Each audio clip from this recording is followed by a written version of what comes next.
പ്രിയ സഹോദരരെ, 1-11-2025 ലേഖന വായന.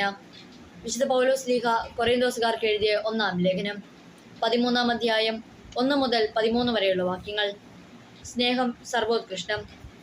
ഞാൻ മനുഷ്യരുടെയും ദൈവദൂതന്മാരുടെയും ഭാഷകളിൽ സംസാരിച്ചാലും എനിക്ക് സ്നേഹമില്ലെങ്കിൽ ഞാൻ മുഴങ്ങുന്ന ചേങ്ങലയോ ചിലമ്പുന്ന കൈത്താളമോ ആണ്.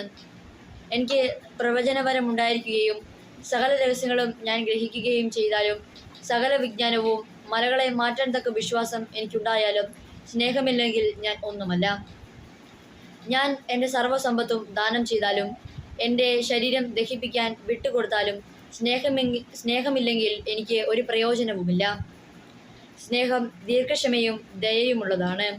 സ്നേഹം അസൂയപ്പെടുന്നില്ല, ആത്മപ്രശംസ ചെയ്യുന്നില്ല, അഹങ്കരിക്കുന്നില്ല. സ്നേഹം അനുചിതമായവ പെരുമാറുന്നില്ല, സ്വാർത്ഥം അന്വേഷിക്കുന്നില്ല, കോപിക്കുന്നില്ല, വിദ്വേഷം പുലർത്തുന്നില്ല, അത് അനീതിയിൽ സന്തോഷിക്കുന്നില്ല, സത്യത്തിൽ ആഹ്ലാദം കൊള്ളുന്നു. സ്നേഹം സകലതും സഹിക്കുന്നു, സകലതും വിശ്വസിക്കുന്നു, സകലതും പ്രത്യാശിക്കുന്നു, സകലത്തെയും അതിജീവിക്കുന്നു. സ്നേഹം ഒരിക്കലും അവസാനിക്കുന്നില്ല. പ്രവചനങ്ങൾ കടന്നു പോകും, ഭാഷകൾ ഇല്ലാതാകും, വിജ്ഞാനം തിരോഭവിക്കും. നമ്മുടെ അറിവും പ്രവചനവും അപൂർണമാണ്. പൂർണ്ണമായവ ഉദിക്കുമ്പോൾ അപൂർണമായവ അസ്തമിക്കുന്നു. ഞാൻ ശിശുവായിരുന്നപ്പോൾ ശിശുവിനെ പോലെ സംസാരിച്ചു, ശിശുവിനെ പോലെ ചിന്തിച്ചു, ശിശുവിനെ പോലെ യുക്തിവിചാരം നടത്തി. എന്നാൽ പ്രായപൂർത്തി വന്നപ്പോൾ ശിശുസഹജമായവ ഞാൻ കൈവെടിഞ്ഞു.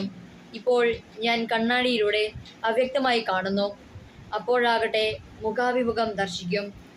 ഇപ്പോൾ ഞാൻ ഭാഗികമായി അറിയുന്നു, അപ്പോഴാകട്ടെ ദൈവം എന്നെ പൂർണ്ണമായി അറിയുന്നത് പോലെ ഞാനും പൂർണ്ണമായി അറിയും. വിശ്വാസം, പ്രത്യാശ, സ്നേഹം ഇവ മൂന്നും നിലനിൽക്കുന്നു. എന്നാൽ സ്നേഹമാണ് സർവോത്കൃഷ്ടം.